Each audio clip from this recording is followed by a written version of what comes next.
Welcome back to Bloom.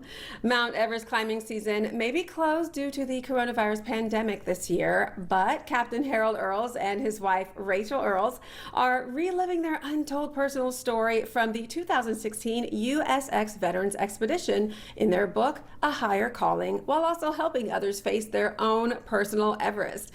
Joining us now is Captain Harold and his wife Rachel. Welcome, you two. Hey, thanks so much for having us. Hey! Hello. Now, Harold, why did you decide to climb Mount Everest the first year of your marriage? Yeah, that is a great question. So for me, I was a cadet at the time at West Point. And so I actually had written out my bucket list. And at the very top of that was climb Mount Everest. And so it just so turned out to be that that was also the year that I was getting married. So which actually set the entire stage for where this book takes place. Awesome. Now, what were some of the unexpected struggles that you both encountered in your relationship during this Mount Everest journey?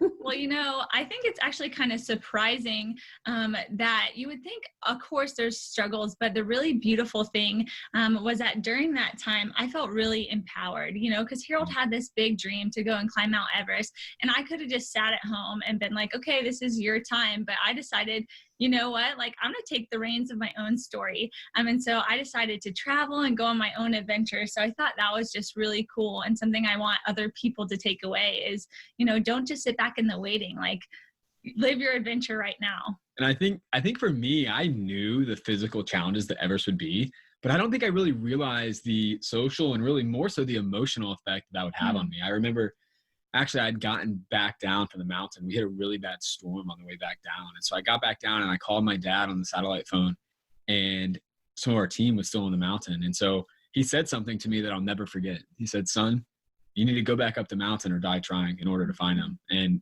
some of those conversations that I had, some of the conversations I had with Rachel were some of the hardest I've ever had in my life.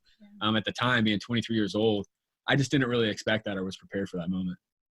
Absolutely. Now, after your expedition was over, how was your life and your relationship different? Did it kind of go back to the way that it was before? I would assume maybe not quite. Yeah, so at first you may be like, well, of course it would just go back to normal. It did not work like that at all, actually. I think some of our challenges that we had actually were on the back end, even more so than during the mountain. I think that when we came back, an area that honestly that I failed at was not appreciating Rachel. Rachel had sacrificed so much for me to accomplish my dreams.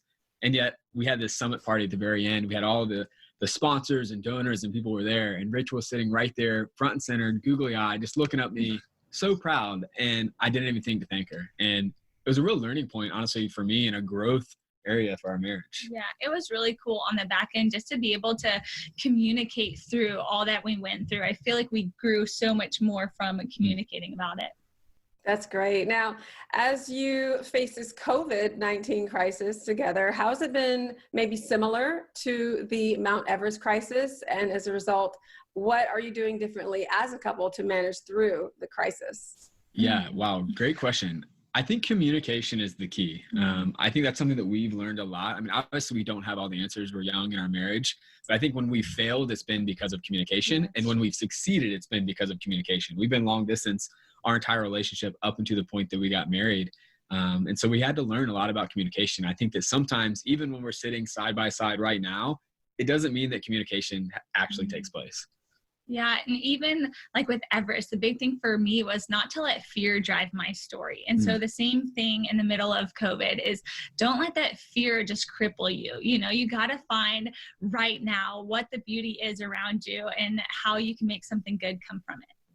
I like that. Now, with your experiences, do you have any relationship advice that you want to give to other couples, maybe just in general, or also maybe struggling right now during the COVID-19 crisis? Communication is definitely a great one.